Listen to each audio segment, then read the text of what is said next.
السلام علیکم۔ آج ہم آپ کے لیے لے کر آئے ہیں ایک ایسی کہانی جس میں محبت صرف ایک احساس نہیں بلکہ ایک آزمائش ہے۔ یہ ایک ایسا سفر ہے جہاں دل کے جذبات آگ کی طرح بھڑکتے ہیں۔ تو آج ہم ناول کی تیسری قسط شروع کرتے ہیں، عشق آتش۔ تو آئیے یہ ناول میں آپ کو پڑھ کر سناتی ہوں۔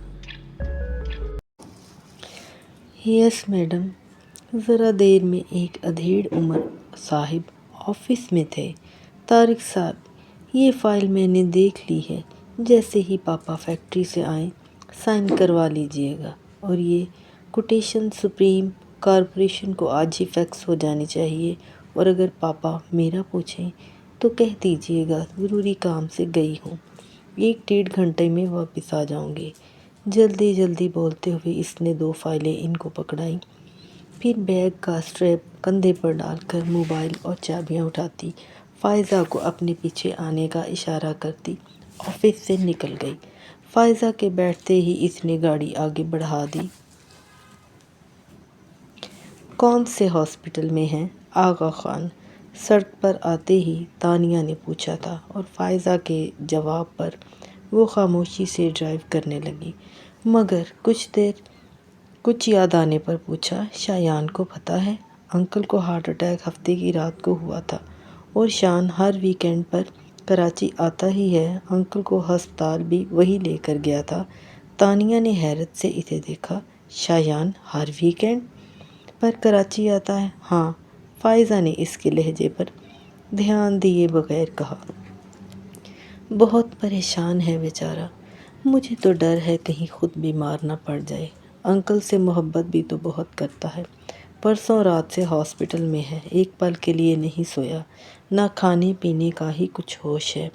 وہ شایان کا احوال کیا سنتی، ابھی تک اس کی حیرت ہی ختم نہیں ہوئی تھی۔ فائزہ ذرا دیر کو خاموش ہوئی تو اس نے پھر پوچھا، فائزہ، کیا واقعی شایان ہر ویکینڈ پر کراچی آتا ہے؟ ہاں بابا، ہر ویکینڈ پر۔ وہ تانیہ کی بار بار کی تکرار سے الجھ گئی۔ اگر کوئی ضروری کام ہو تو اور بات ہے، ورنہ وہ اپنی روٹین نہیں بدلتا۔ کمال ہے، وہ ونڈو اسکرین کے پار دیکھ کر بولی۔ فائزہ کو ایک دم خیال آیا اور وہ تیزی سے اس کی طرف مڑ کے بولی، کیا وہ تم سے نہیں ملتا؟ تانیہ نے تلخ سی مسکراہٹ کے ساتھ نفی میں سر ہلا دیا، فون تو کرتا ہوگا۔ اس بار تانیہ نے کوئی جواب ہی نہیں دیا۔ فائزہ چپ سی ہو گئی۔ واہ، شایان صاحب، پاس تھے تو جلاتے تھے، دور گئے تو راکھ کر ڈالا، اس پر کیا شان بے نیازی ہے کہ مڑ کر خبر تک نہ لی؟ مگر کیا میرے رت جگے اتنے ہی بے اثر تھے کہ تمہاری نیند نہ اڑا سکے؟ اس کی آنکھوں میں چبھن بڑھنے لگی تو اس نے ڈیش بورڈ پر رکھے سن گلاسز اٹھا کر آنکھوں پر چڑھا لیے۔ چوٹ تو لگ چکی، اب زخم دکھانے کا کیا فائدہ؟ گاڑی ہسپتال کے سامنے رک گئی۔ فائزہ نے اپنی طرف کا دروازہ کھولا اور اترنے لگی تو دھیان آیا وہ ابھی تک اپنی سیٹ پر ہے، اور اس نے انجن بھی بند نہیں کیا، تو پلٹ کر پوچھا، تم اندر نہیں آؤ گی؟ تم چلو، میں تھوڑی دیر میں آتی ہوں، وہ بدستور سامنے دیکھتے ہوئے بولی، اور فائزہ کے اترتے ہی وہ زناٹے سے گاڑی بھگا لے گئی۔ کافی دیر تک بے مقصد شہر کی سڑکوں پر گاڑی بھگانے کے بعد بھی خون کے ابال میں کمی نہیں آئی، تو تھک کر اس نے گھر کے راستے پر گاڑی موڑ دی۔ گھر میں داخل ہوتے ہی اس کی نظر ملازمہ پر پڑی تو اسے پکار کر کہا، خدیجہ، میں اپنے کمرے میں جا رہی ہوں اور کوئی ڈسٹرب نہ کرے۔ پھر وہ رکی نہیں اور سیدھی اپنے روم میں آ گئی۔ جذباتی ٹوٹ پھوٹ کے بعد اب اس کے اعصاب شکستہ ہونے لگے تھے۔ اس پر ہیجان طاری تھا۔ دروازہ لاک کر کے اس نے ہاتھ میں پکڑی ہر چیز بیڈ پر پھینکی اور خود کارپٹ پر گھٹنوں کے بل گر پڑی۔ ہولے ہولے لرزتے ہوئے خود کلامی کر رہی تھی، میرا اعتبار توڑنے کی تمہارے پاس کوئی وجہ نہیں تھی شایان، اگر کوئی وجہ ہوتی تو تم مجھ سے لڑتے، مجھے الزام دیتے، مگر تم تو بنا کچھ کہے ہی پلٹ گئے، لفظوں کا آزار دے جاتے۔ میں کب تک تمہاری خاموشی سنوں؟ کچھ تو بولا ہوتا شایان، میں سمجھا لیتی خود کو کہ تم نے دھوکہ دیا ہے، مگر اب کیا کروں، خود کو کیسے سمجھاؤں؟ اب اس کی آواز بلند ہوتی جا رہی تھی۔ درد سے پھٹتے اپنے سر کو دونوں ہاتھوں سے پکڑے، اس کا گلا رند گیا تھا۔ قصور تمہارا نہیں، غلطی میری ہے۔ میں نے کیوں تم پر اعتبار کیا؟ میں نے کیوں تم سے محبت کی؟ کیوں میں آج بھی تم سے محبت کرتی ہوں؟ جب ساتھ ہی نہیں دینا تھا تو تم کیوں میرے پاس آئی؟ اگر جانا ہی تھا تو میری زندگی میں، میرے دل میں آنے کا تمہیں کیا حق تھا؟ پاس آ کر دور جانے کا، جھلک دکھا کر چھپ جانے کا کھیل بہت بار کھیلا ہوگا۔ وہ اب چلا رہی تھی۔ بہت سو کو تڑپایا ہوگا، بہت ہوں گی جو تمہارے لیے روتی ہوں گی، مگر میں تانیہ فاروقی ہوں، ان بہت سی لڑکیوں سے بہت الگ۔ مجھے تڑپتا دیکھنے کی تمہاری خواہش کبھی پوری نہیں ہوگی شایان، نہ میں تڑپوں گی، نہ روؤں گی۔ تم میں وہ نہیں جس کے لیے میں خود کو برباد کر لوں۔ وہ کہہ رہی تھی کہ وہ نہیں روئے گی، مگر دونوں بازو سختی سے اپنے گرد لپیٹ کر، پیشانی گھٹنوں سے ٹکا کر گٹھڑی بنی وہ پھوٹ پھوٹ کر رو رہی تھی۔ سورج ڈھل چکا تھا اور کمرے میں اندھیرا بھرنے لگا تھا، لیکن تانیہ نے لائٹ جلائی نہ ہی پردے سمیٹے۔ وہ بے حس و حرکت اوندھے منہ کارپٹ پر سمٹ کر لیٹی تھی۔ اب وہ رو نہیں رہی تھی، اس کا چہرہ ستا ہوا تھا، بال بے ترتیب ہو رہے تھے بکھرے بکھرے حلیے کے ساتھ۔ اس کے سر میں درد کی تیز لہریں اٹھ رہی تھیں۔ کئی گھنٹوں تک رونے کی وجہ سے وہ تھک چکی تھی اور اب اس میں اتنی طاقت بھی نہیں تھی کہ وہ اٹھ کر بیڈ کے دراز سے پین کلر ہی نکال کر لے لے۔ پھر کچھ وقت سے ہی سہی، مگر اس نے خود کو ہلنے پر آمادہ کر ہی لیا۔ وہ کھسک کر ٹیبل کی طرف گئی۔ ٹیبل کے سہارے سے بیٹھنے کے بعد اس نے جگ سے پانی گلاس میں ڈالا اور گلاس پکڑ کر اٹھتے ہوئے بیڈ پر آ کر بیٹھ گئی۔ پھر ڈراز کھول کر پین کلر نکالی اور 2 گولیاں پانی کے ساتھ لے کر گلاس سائڈ ٹیبل پر رکھا اور بیڈ پر لیٹ گئی۔ اس کا دل چاہ رہا تھا کہ سو جاؤں، مگر آنکھوں میں درد اتنا زیادہ تھا کہ بند کرنا بھی مشکل تھا۔ وہ چت لیٹی نیند آ جانے کا انتظار کرتی رہی۔ اگلی صبح شاور لے کر ڈریسنگ روم میں آئی تو آئینے میں اپنی ہی صورت دیکھ کر حیران رہ گئی۔ آنکھوں کے گرد ہلکے سوجے ہوئے تھے۔ نہانے سے چہرے کی پسماردگی تو کم ہو گئی تھی، مگر زردی جھلک رہی تھی۔ اس حالت میں سب کا سامنا کرنا مشکل لگ رہا تھا، مگر اس کے سوا چارہ بھی کیا تھا؟ گیلے بالوں کو ڈرائر سے خشک کر کے وہ ڈائننگ روم میں آ ہی گئی۔ عزیر تو کالج جا چکے تھے اور دادا جان بھی ناشتہ ان کے ساتھ کر کے اس وقت اسٹڈی میں چلے جاتے تھے۔ مریم البتہ نور الہدیٰ کے ساتھ ہی ناشتہ کرتی تھیں، اور جب سے تانیہ نے آفس جانا شروع کیا تھا وہ بھی ان کے ساتھ ڈائننگ ٹیبل پر موجود ہوتے۔ نور الہدیٰ اس پر نظر پڑتے ہی چونک گئے۔ انہوں نے مریم کی طرف دیکھا۔ ان کے تاثرات بھی نور الہدیٰ سے مختلف نہیں تھے۔ بہادر، میرے لیے چائے لے آؤ، سلائس پر بٹر لگاتے ہوئے خود کو نارمل پوز کرنے کے لیے ضرورت سے زیادہ اونچی آواز میں بولی تھی۔ تمہیں کیا ہوا ہے؟ مریم اس کے پوز کرنے سے ذرا بھی مطمئن نہیں ہوئی تھی۔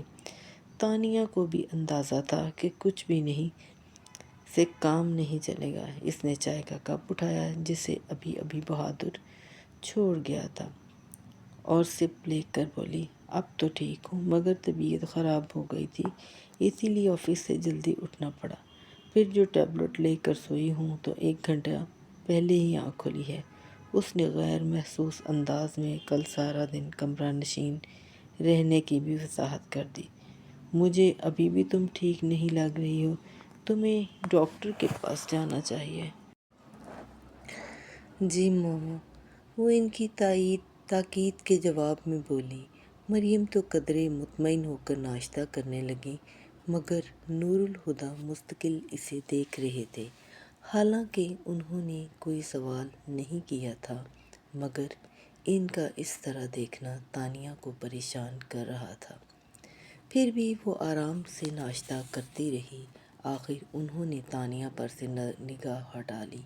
میرا خیال ہے آج تم آفس مت جاؤ، گھر پر ہی رہ کر آرام کرو۔ میں بھی یہی سوچ رہی ہوں، اس نے کپ میں جھانکتے ہوئے کہا۔ نور الہدیٰ اپنی جگہ سے اٹھے اور اس کے پاس آ کر اس کا چہرہ اپنے ہاتھوں میں لے کر اپنی طرف کیا۔ تمہیں تکلیف میں دیکھ کر مجھے بہت تکلیف ہوتی ہے، مگر اس وقت تکلیف اور بھی زیادہ ہوگی جب تم اپنی تکلیف مجھ سے چھپاؤ گی۔ تانیہ کو ان کے چہرے پر وہی کھویا ہوا سا تاثر نظر آیا جو اکثر تانیہ کو دیکھتے ہوئے ابھر آتا تھا۔ وہ جھکے اور اس کے ماتھے کو چوم لیا۔ ان کی چوڑی پشت کو دیکھتے ہوئے تانیہ حیران ہو رہی تھی۔ نہ اس نے کچھ کہا، نہ پاپا نے کچھ کہا۔ انہیں پھر شک کیسے ہوا کہ وہ کچھ چھپا رہی ہے؟ پھر وہ اٹھ کر اپنے کمرے میں آ گئی اور جب یقین ہو گیا کہ نور الہدیٰ چلے گئے ہیں تو لاؤنج میں آ کر وقت گزاری کے لیے ٹی وی آن کر کے بیٹھ گئی۔ مریم کہیں جانے کی تیاری میں لاؤنج سے ہو کر گزری۔ تانیہ نے دور سے ہی انہیں بائے کہا۔ مسکرا کر اس کی طرف دیکھتے ہوئے انہوں نے دروازہ کھولا، پھر کچھ سوچتی نظروں سے گلاس وال کے دوسری طرف تانیہ کو دیکھ کر انہوں نے دروازہ بند کیا اور لاؤنج میں آ گئی۔ کچھ خاص پروگرام دیکھ رہی ہو؟ نہیں، فوراً سیدھے ہو کر اس نے ٹی وی کی آواز کم کر دی۔ تم سے بات کرنا چاہ رہی تھی، وہ صوفے پر اس کے ساتھ بیٹھتی بولی۔ کہیں؟ وہ ہمہ گوش تھی۔ بات تو کوئی نئی نہیں ہے، پر عروسہ کا اصرار بڑھتا جا رہا ہے۔ حالانکہ میں بہت واضح انداز میں اس سے کہہ چکی ہوں کہ تم ابھی شادی کے لیے تیار نہیں ہو، مگر وہ کہتی ہے شادی نہ صحیح منگنی تو کی جا سکتی ہے، اور سچ پوچھو تو مجھے بھی اس کی بات پسند آئی ہے۔ فی الحال منگنی کر دیتے ہیں، پھر جب تم ذمہ داری اٹھانے کو تیار ہو جاؤ تو شادی کر دیں گے، اور کیا پتہ ایک بار انصر کے ساتھ رشتے میں بندھ کر شادی کا فیصلہ تمہارے لیے زیادہ آسان ہو جائے۔ پھر اسے چپ دیکھ کر بولی۔ چپ کیوں ہو؟ کچھ تو بولو۔ کیا بولوں ماما؟ وہ ہنسی۔ پل صراط پر ٹھہروں یا کٹ جاؤں، کچھ حاصل نہیں ہوگا، پر شاید کچھ گنوانا بھی نہ پڑے، لیکن اگر گزر جاؤں تو سب گنوا دوں گی، مگر شاید تب بھی میرے ہاتھ خالی نہیں رہیں گے، بن مانگے ہی سہی، لیکن زندگی کچھ تو عطا کرے گی، پر نفع کس میں ہے اور نقصان کہاں؟ حساب کروں گی تو ہی پتہ چلے گا۔ کیا کہہ رہی ہو؟ وہ خواب بھی نہ سمجھیں۔ تانیہ انہیں دیکھ کر مسکرائی۔ آپ چاہتی ہیں نا میں شادی کر لوں؟ ہاں، میں سوچ کر جواب دوں گی۔ پتھر میں جھونک تو لگی۔ اسی کی بات پر مریم نہال ہو گئی۔ بس اب چاہے تم کچھ بھی جواب دو، میرے لیے تو یہ بھی بہت ہے کہ تم شادی کے بارے میں سوچنے کو تیار ہو گئی ہو۔ تانیہ انہیں خوش دیکھ کر شرمندہ ہو گئی۔ اپنی خوشیوں کے بارے میں سوچتے ہوئے وہ ان کی خوشیوں سے کتنا دور ہو گئی تھی۔ جانے سے پہلے کتنی ہی دیر تک وہ اسے خود سے لپٹا کر پیار کرتی رہیں۔ اس نے کہہ تو دیا کہ سوچے گی، پھر بھی کچھ سوچنے کی کوشش میں وہ کچھ بھی سوچ نہیں پا رہی تھی۔ کتنا وقت گزر گیا، اسے کچھ احساس بھی نہیں تھا۔ کسی نے اس کے ہاتھ پر ہاتھ رکھا تو وہ چونک کر مڑی اور اپنے برابر بیٹھے عمیر کو دیکھ کر اسے ایک بار پھر چونکنا پڑا۔ وہ یونیفارم بدل چکا تھا، جس کا مطلب تھا اسے کالج سے آئے کافی دیر ہو چکی تھی۔ تانیہ کو یقین نہیں ہوا کہ وہ پچھلے 3-4 گھنٹوں سے ایک ہی حالت میں بیٹھی تھی۔ بیٹھے بٹھائے کھو جانے کی عادت یا دادا جان کی تھی یا پھر پاپا کی۔ آپ نے یہ عادت کب سے اپنا لی؟ اتنی دیر سے آپ کو آواز دے رہا ہوں مگر آپ ہیں کہ کچھ سنتی ہی نہیں۔ وہ میں کچھ سوچ رہی تھی، وہ اٹھتے ہوئے بولی۔ عزیر کہاں ہے؟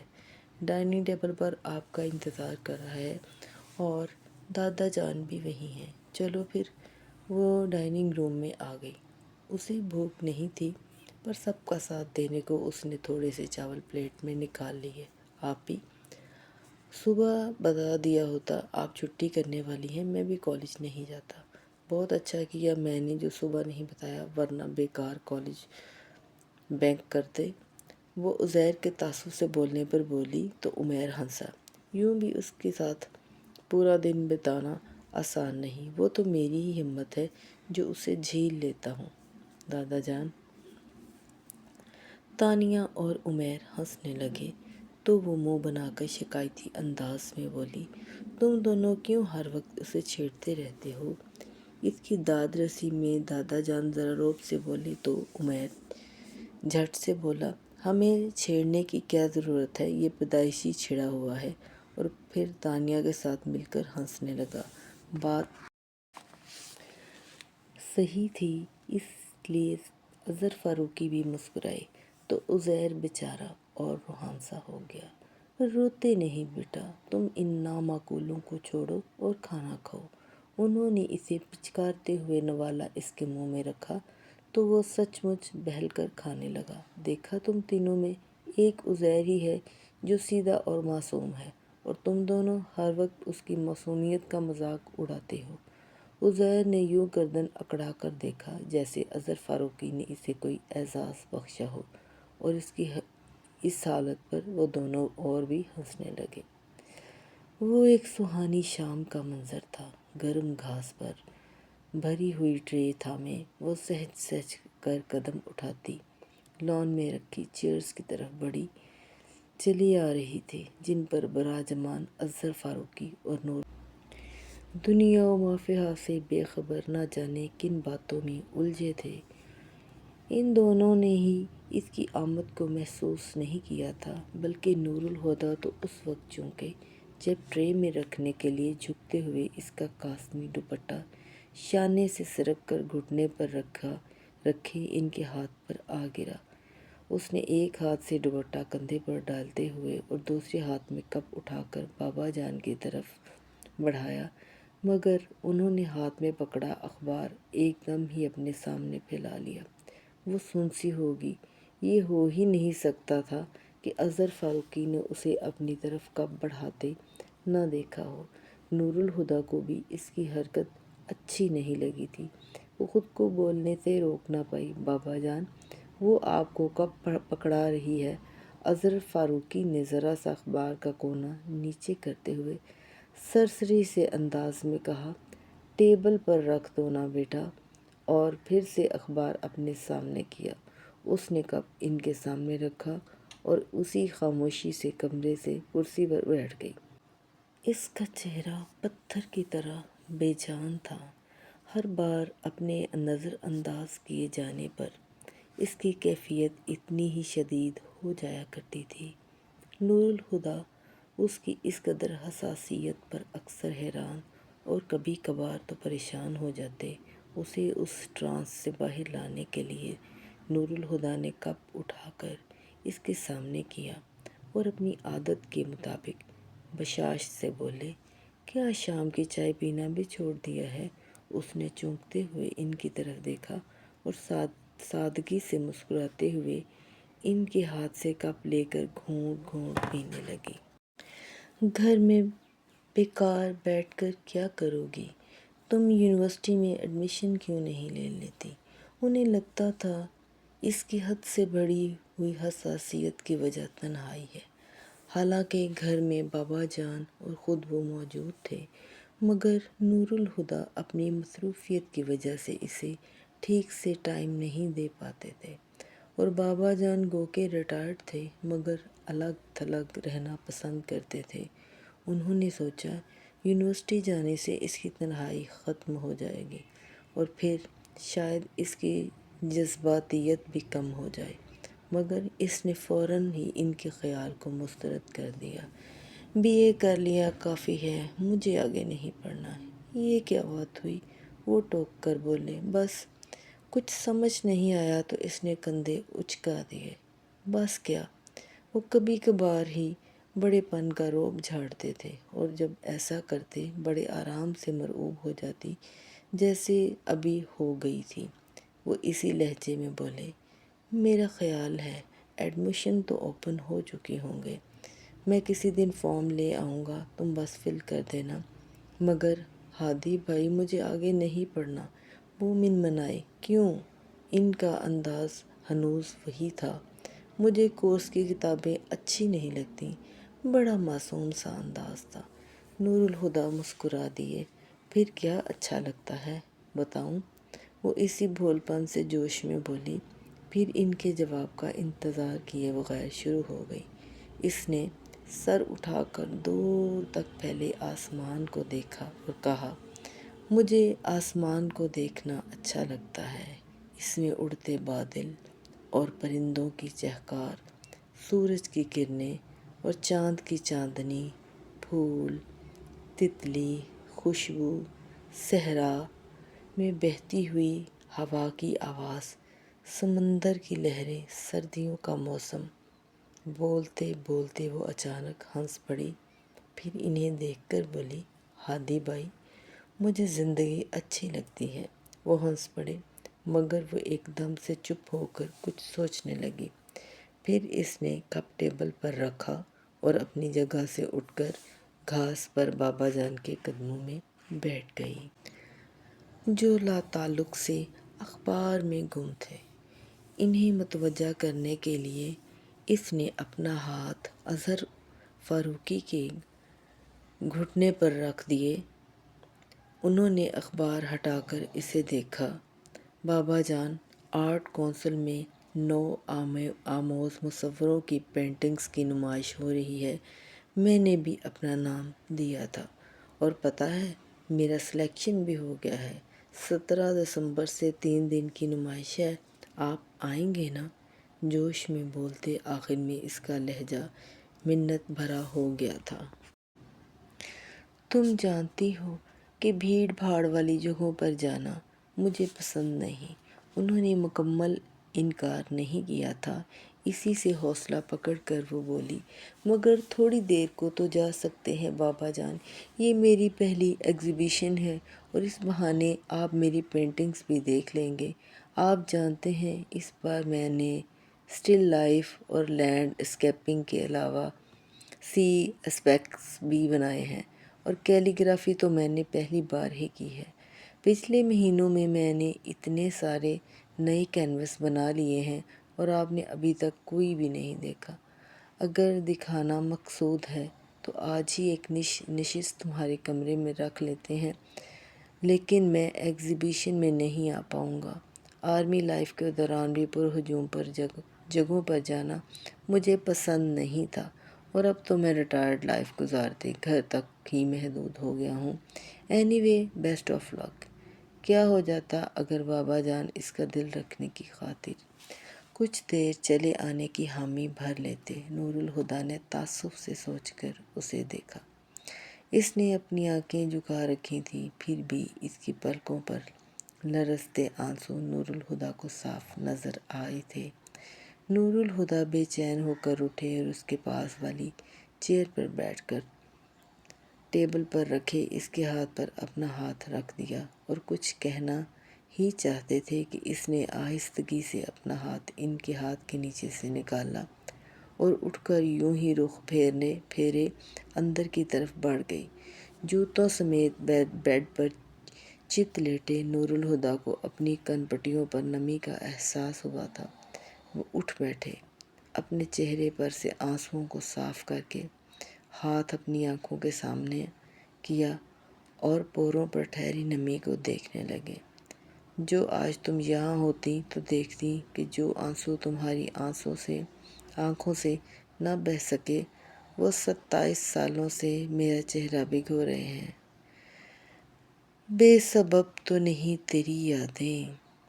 تیری یادوں سے کیا نہیں سیکھا، ضبط کا حوصلہ بڑھا لینا، آنسوؤں کو کہیں چھپا لینا، کانپتی ڈولتی صداؤں کو چپ کی چادر سے ڈھانپ کر رکھنا، بے سبب بھی کبھی ہنسنا جب ہو بات کوئی تلخی کی،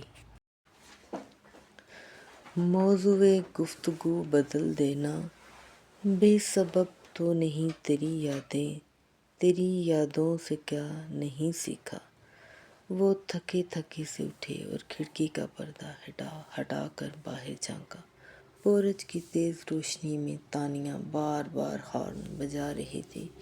پھر اظہر فاروقی چند لمحوں بعد اپنے پوتوں کے ساتھ نظر آئے۔ سنبھلنے کے لیے ہمیشہ ٹھوکر کی ضرورت کیوں ہوتی ہے؟ وہ فرنٹ ڈور کھول کر بیٹھتے اظہر فاروقی کو دیکھ کر انہوں نے سوچا تھا۔ ہاتھ میں بکے پکڑے تانیہ نے ہسپتال کے انفارمیشن کاؤنٹر پر شایان کے فادر کا نام بتا کر ان کا روم نمبر پوچھا۔ Room number 5۔ دبلی پتلی لڑکی نے کمپیوٹر سے چیک کر کے اسے بتایا۔ تھینکس کہہ کر تانیہ لفٹ کی طرف آئی۔ لفٹ سے نکلتے ہی تانیہ کو سامنے سے فائزہ آتی دکھائی دی۔ پاس آنے پر وہ بولی، کہاں جا رہی ہو؟ گھر۔ فائزہ نے جواب دے کر پوچھا، مگر پرسوں کیا ہوا تھا؟ تھوڑی دیر کا کہہ کر تم تو غائب ہی ہو گئی۔ ایک ضروری کام یاد آ گیا تھا، اس نے کہا۔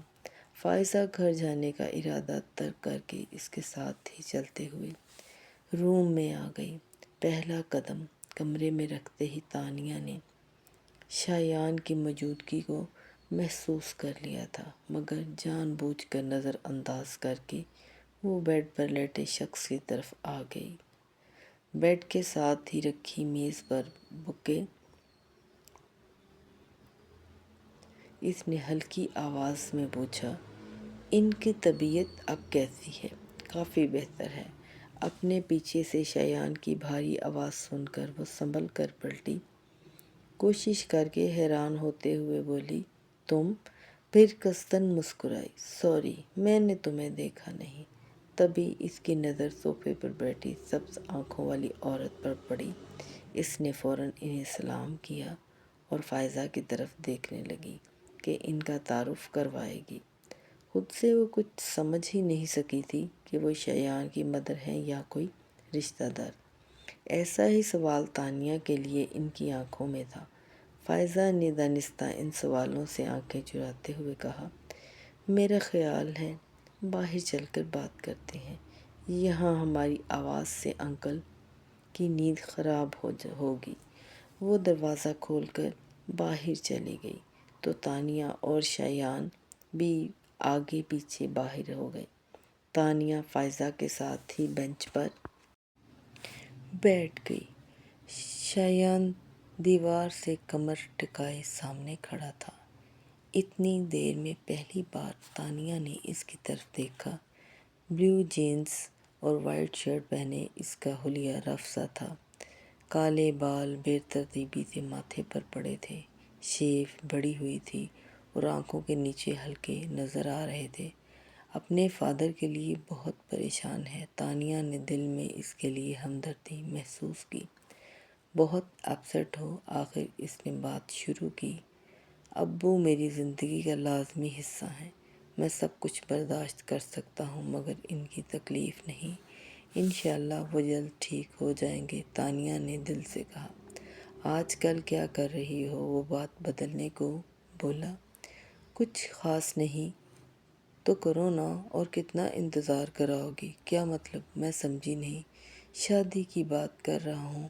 ویسے تم دونوں نے بہت مایوس کیا ہے، کیریئر کے پیچھے ہی پڑ گئی ہو، ورنہ میرا خیال تھا MBA کی ڈگریاں ملتے ہی تم دونوں ڈولی میں بیٹھ جاؤ گی۔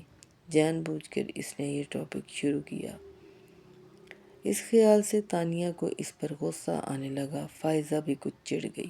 تم اپنا خیال چھوڑو اور انکل کا خیال کرو۔ کتنا ارمان ہے انہیں تمہارے سر پر صحرا دیکھنے کا۔ یوں بھی عمر میں تم ہم دونوں سے ہی 3 سال بڑے ہو۔ پہلے تمہاری شادی ہوگی، ہمارا نمبر تو بعد میں آئے گا۔ میں اس کی شادی تک انتظار نہیں کرنے والی۔ مطلب؟ فائزہ نے پوچھا۔ میں شادی کر رہی ہوں۔ وہ غصے میں بنا سوچے سمجھے ہی بول گئی۔ زبردست! شایان کی آواز پر اس نے اس کی طرف دیکھا۔ اگر کوئی امید تانیہ کے دل میں تھی بھی تو اس وقت ختم ہو گئی۔ شایان کے چہرے پر خوشی چھپائے نہیں چھپ رہی تھی۔ کب کر رہی ہو شادی؟ بہت جلد، وہ جز بز ہو کر بولی۔ شادی میں بلاؤ گی نا؟ Of course.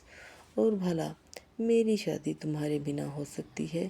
وہ دل جلانے والی مسکراہٹ کے ساتھ بولی تو شایان بس اسے دیکھ کر رہ گیا۔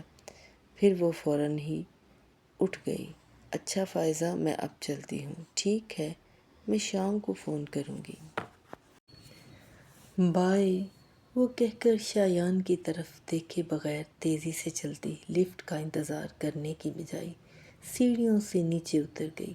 شایان کوریڈور کے بیچوں بیچ کھڑا اسے لمحہ لمحہ خود سے دور جاتا دیکھ رہا تھا۔ فائزہ اٹھ کر اس کے پاس آ کر بولی، کبھی کبھی مجھے لگتا ہے شایان، تم نے کبھی تانیہ سے محبت کی ہی نہیں۔ اس کی آواز میں تپش محسوس کر کے شایان نے اسے دیکھا اور دھیمی آواز میں کہا، محبت کرتا ہوں، اسی لیے تو۔ پھر ہونٹ کاٹ کر بیچ میں ہی چپ ہو گیا۔ تب تو مجھے تم پر غصہ نہیں، ترس آنا چاہیے۔ محبت سے ڈر جانے والے شخص پر ترس ہی آ سکتا ہے۔ بول کر وہ رکی نہیں، ایک جھٹکے سے آگے بڑھ گئی اور شایان شکستہ سے انداز میں وہی بینچ پر بیٹھ گیا۔ انٹرنس سے اندر پیر رکھتے ہی تانیہ نے ڈرائنگ روم سے آتی آوازوں کو سنا۔ وہ وہیں رک گئی۔ اندر مریم کے مہمان آئے بیٹھے تھے۔ اندر سے آتی آوازوں سے اس نے اندازہ لگایا کہ عروسہ بھی ڈرائنگ روم میں موجود تھی، مگر وہ اس وقت کسی میل ملاپ کے موڈ میں نہیں تھی۔ لیکن مشکل یہ تھی کہ ڈرائنگ روم کا دروازہ کھلا تھا اور لانچ کی سیڑھیاں ٹھیک ڈرائنگ روم کے سامنے تھیں، اور یہی سیڑھیاں اس زینے تک جاتی تھیں جس پر تانیہ کا کمرہ تھا۔ اب اگر وہ اپنے کمرے میں جانے کے لیے سیڑھیوں تک آتی تو کھلے دروازے سے اسے دیکھا جا سکتا تھا۔ تانیہ نے کچھ سوچ کر دروازہ بند کیا اور باہر آ گئی۔ لان کا چکر کاٹ کر وہ قصر فاروقی کے پچھلے حصے کی طرف نکل آئی۔ اب اس کے سامنے سیاہ آبنوس کا بے حد لمبا اور کافی چوڑا منقش دروازہ تھا، مگر اس دروازے کے دونوں پٹوں کو پکڑ کر دھکیلتے ہوئے تانیہ کو کچھ زیادہ طاقت نہیں لگانی پڑی۔ دروازہ کھلتے ہی تانیہ پر جیسے طلسم ہوشربا کا کوئی باب کھلا تھا۔ کم از کم تانیہ کو یہ جگہ کسی جادو نگری کی طرح ہی لگا کرتی تھی۔ قصر فاروقی کا یہ پورشن باقی گھر سے الگ تھلگ تھا اور تقریباً نا استعمال ہونے والا تھا۔ تانیہ نے ایک قدم اٹھایا اور وسیع ہال میں آ گئی۔ ہال کے دونوں جانب آمنے سامنے دو دروازے تھے۔ بائیں طرف کا دروازہ ڈرائنگ روم میں کھلتا تھا، جس کے ایک جانب کچن موجود تھا۔ ڈائننگ روم میں دوسری طرف ایک اور دروازہ تھا جو راہداری سے جڑا تھا، جس کے آگے لانچ تھا۔ دوسرا دائیں جانب کا دروازہ ایک لمبے کوریڈور میں پہنچتا، جس کے آگے سٹنگ روم اور اس سے آگے لانچ تھا۔ لانچ میں بائیں جانب اظہر فاروقی کا کمرہ اور اس کے ساتھ ہی لائبریری سے ملحق اسٹڈی تھی، جبکہ دائیں جانب رہائشی کمرے تھے اور دائیں جانب سے ہی سیڑھیاں اوپر کے کوریڈور تک جاتی تھیں، جہاں دونوں جانب کمروں کی قطاریں تھیں۔ یعنی اگر کوئی اس ہال کے ایک دروازے سے نکلتا تو پورے قصر فاروقی کا چکر کاٹ کر واپس یہیں آ پہنچتا۔ اس پورشن کی یہ انوکھی خصوصیت تھی کہ وہ بیک وقت گھر کے ہر حصے سے جڑا بھی تھا اور پورے گھر سے الگ بھی تھا۔ ہال کے داخلی دروازے کے سامنے دبیس قالین کا بڑا سا ٹکڑا تھا، جس کے ساتھ رکھا لکڑی کا آرام دہ فرنیچر اسے نشست گاہ کا روپ دے رہا تھا۔ دائیں طرف کی دیوار پر بڑا سا آئینہ تھا جس پر آرٹ ورک کیا گیا تھا۔ آئینے کے نیچے ایک چھوٹی میز کے ساتھ 2 کرسیاں تھیں، جبکہ ہال کی باقی دیواروں پر بھی کئی طرح کی پینٹنگز آویزاں تھیں، اور چھت سے بڑا سا جھومر لٹک رہا تھا۔ ناک کی سیدھ میں تھوڑا آگے جا کر سیڑھیاں تھیں، جن کی بائیں جانب ایک اونچا لکڑی کا اسٹول تھا، جس پر گھومنے والے ڈامکر کے ساتھ پرانی طرز کا فون رکھا تھا، مگر اس فون کا کنیکشن نکال دیا گیا تھا۔ سیڑھیوں کے اوپری زینے کے سامنے ایک دروازہ تھا، جس کے دونوں پٹوں سے لٹکتی زنجیر میں تالا لگا تھا۔ تانیہ نے ہمیشہ یہی سنا تھا کہ وہ کمرہ اسٹور روم ہے۔ یہ جگہ اتنی کشادہ تھی اور دروازے سے سیڑھیوں کا فاصلہ اتنا زیادہ تھا کہ زینے والے کمرے کی بالکونی عمارت کے سامنے کی طرف سے دائیں جانب کھلتی تھی۔ ویسے تانیہ کے لیے تو اسٹور روم میں بالکونی کی موجودگی کافی حیران کن تھی، جبکہ بالکونی میں بڑا سا لکڑی کا جھومر تھا اور چھت سے ونڈ چائمز لٹک رہے تھے، جن کا مدھر سنگیت چاندنی رات میں مبہوت کر دیا کرتا تھا۔ اور اضافی حیرت کی بات تو یہ تھی کہ بالکونی میں رکھے گملوں میں لگے پودے اور مارننگ گلوری کی خوبصورت بیل ہری بھری تھی، لیکن تانیہ نے کبھی کسی کو انہیں پانی دیتے نہیں دیکھا تھا۔ گھر کے کسی فرد سے تو پوچھنا ہی بیکار تھا، مگر نوکروں سے بھی ایک آدھ بار اس نے جاننا چاہا تو انہوں نے صاف انکار کر دیا کہ وہ کبھی اس کمرے میں نہیں گئے۔ اس ہال کے تمام دروازے، سیڑھیوں اور زینے کی ریلنگ، حد تو یہ ہے کہ تمام فرنیچر بھی منقش آبنوسی لکڑی کا تھا۔ یوں تو سارا قصر فاروقی ہی سنگ مرمر سے بنا تھا، مگر سیاہ اور سفید کا یہ پرکشش امتزاج گھر کے اور کسی حصے میں نظر نہیں آتا تھا۔ ایسا لگتا تھا کہ وقت کے ساتھ ساتھ باقی گھر کی رینوویشن تو ہوتی رہی، مگر اس حصے کو جان بوجھ کر ہاتھ نہیں لگایا گیا، یہاں وقت کو قید کر دیا گیا تھا۔ ہال کے دروازے سے اندر داخل ہو کر بائیں طرف کے دروازے سے گزر کر ڈائننگ روم میں آتے تانیہ کو محض چند سیکنڈ ہی لگے تھے، مگر اسے یوں لگا جیسے ایک عہد سے گزر آئی ہو۔ لانچ میں قدم رکھنے سے پہلے اس نے ڈرائنگ روم سے آتی آواز پر دھیان دیا۔ وہ سب بدستور گپ شپ میں مصروف تھے۔ تانیہ اطمینان سے اظہر فاروقی کے کمرے تک آئی اور دستک دینے والی تھی کہ کسی نے کہا، کرنل صاحب اپنے کمرے میں نہیں ہیں۔ تانیہ نے مڑ کر بہادر کو دیکھا، جو ڈرائنگ روم میں چائے لے کر جاتا اسے دیکھ کر رک گیا تھا۔ کہاں گئے ہیں؟ اس نے پوچھا۔ زمینوں پر گئے ہیں، کل شام تک آ جائیں گے۔ آپ کو کچھ کام تھا تانیہ بی بی؟ نہیں، تم جاؤ، تانیہ نے اسے جانے کو کہا، پھر خود ہی اسے آواز دے کر روک لیا۔ بہادر؟ جی تانیہ بی بی؟ وہ روبوٹ کی طرح واپس مڑا، جب مہمان چلے جائیں تو مجھے بتا دینا، میں دادا جان کے کمرے میں ہوں۔ ٹھیک ہے جی، وہ کہہ کر چلا گیا تو تانیہ دروازہ کھول کر کمرے میں آ گئی۔ کچھ دیر تک تو وہ یوں ہی کھڑی رہی، جیسے سوچ رہی ہو اب کیا کرے۔ پھر اس نے ہینڈ بیگ بیڈ پر ڈالا اور خود بھی جوتے اتار کر آرام سے لیٹ گئی۔ وہ جس زاویے سے لیٹی تھی، آتش دان کے اوپر لگی تصویر اس کی آنکھوں کے سامنے تھی۔ کرنے کو اور تو کچھ تھا نہیں، وہ یوں ہی اس تصویر کو دیکھنے لگی۔ یہ تصویر کسی 19-20 سال کی نوجوان لڑکی کے چہرے کا کلوز اپ تھی۔ کشادہ پیشانی پر تیکھے ابرو کمان کی طرح کاٹ دار تھے، بڑی بڑی سنہری مائل غلافی آنکھیں جن پر خمدار پلکوں کی گھنی جھالر تھی، ستواں ناک، گال سرخی مائل بھرے بھرے تھے، ہونٹ گداز اور تھوڑی قدرے باریک تھی۔ چہرے کی رنگت گندنی تھی، جس کے اطراف میں شہد جیسی رنگت والے سلکی لمبے بال بکھرے ہوئے تھے۔ کانوں میں موتیوں کے آویزے لٹک رہے تھے اور کندھوں پر پڑا سفید دوپٹہ بھی نظر آ رہا تھا۔ وہ جو بھی تھی بلا شبہ حسین تھی، مگر حسن بھی تو دو طرح کا ہوتا ہے۔ کچھ چہرے ایسے ہوتے ہیں جن کو دیکھتے ہی دیکھتے آنکھیں چندھیا جاتی ہیں، یوں کہ کچھ اور نظر ہی نہیں آتا۔ پھر جب وہ آنکھوں سے اوجھل ہو جاتے ہیں تو ذہن یوں گڑبڑا کر جاگتا ہے جیسے نیند سے جاگا ہو۔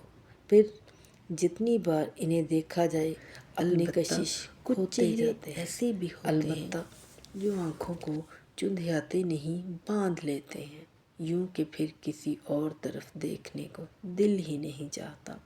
پھر چاہے وہ آنکھوں سے اوجھل ہو جائیں، ان کا اثر باقی رہتا ہے، اور جتنی بار وہ سامنے آئیں لگتا ہے پہلی بار دیکھ رہے ہیں۔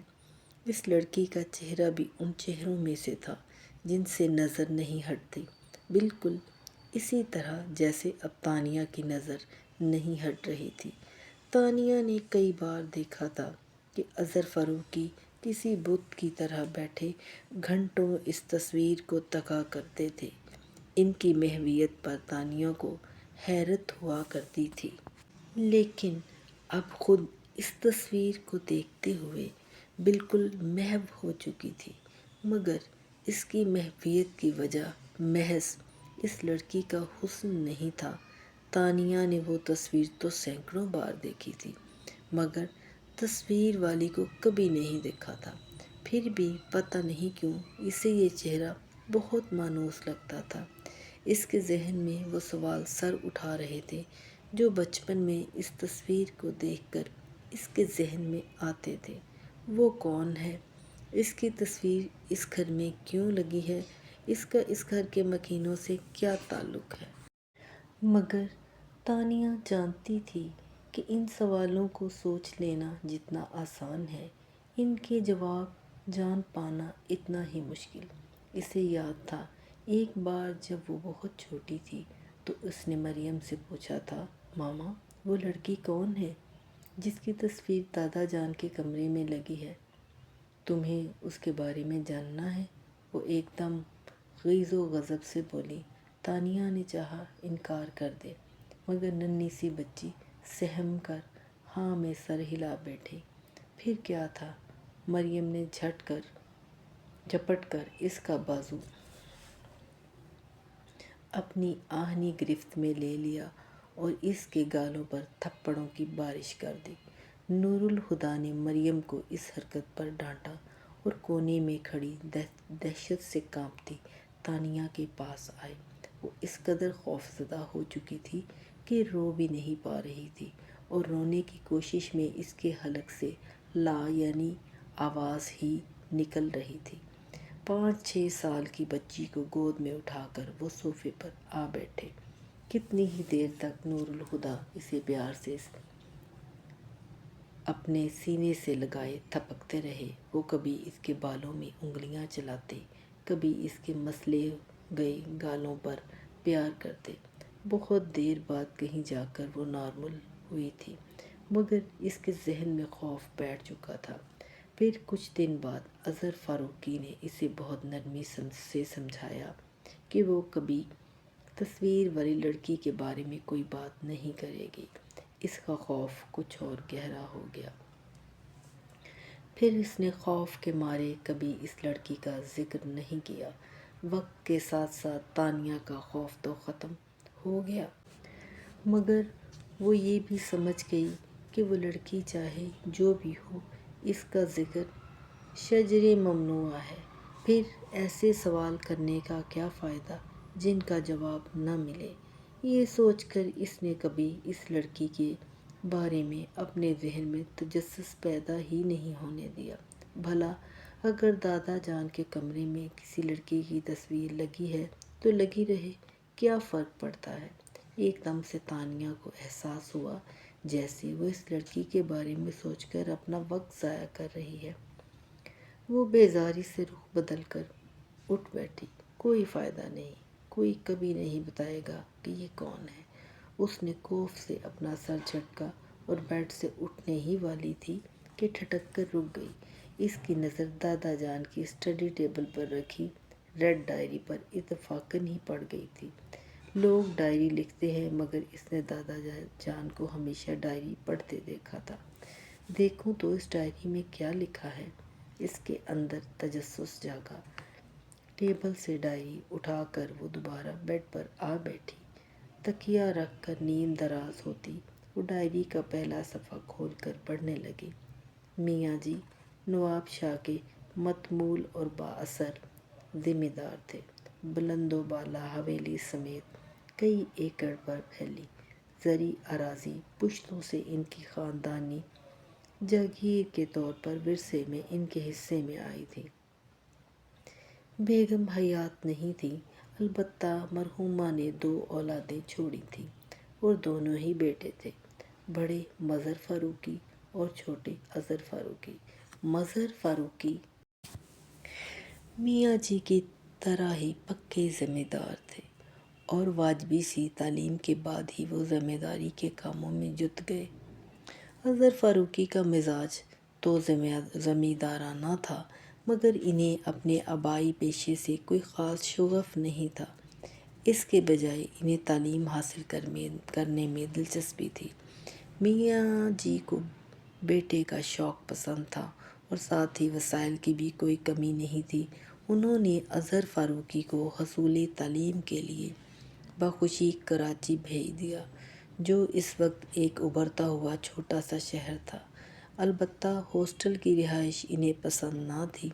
جب تک اظہر فاروقی میٹرک کر کے کالج میں پہنچے، انہوں نے کراچی میں ہی وسیع رقبے پر حویلی کی تعمیر مکمل کروا لی۔ 1000 گز پر تعمیر کیا گیا قصر فاروقی سفید سنگ مرمر سے بنی پرشکوہ عمارت تھی، جس کے چاروں طرف دائرے کی شکل میں 500 گز چوڑا خوبصورت لان تھا۔ باہر سے اگر یہ عمارت سبز و سفید شاہکار تھی تو اندر سے سیاہ و سفید کا عجوبہ۔ قصر فاروقی کی تزئین و آرائش میں لکڑی کا بکثرت استعمال ہوا تھا، وہ بھی صرف آبنوس کی لکڑی۔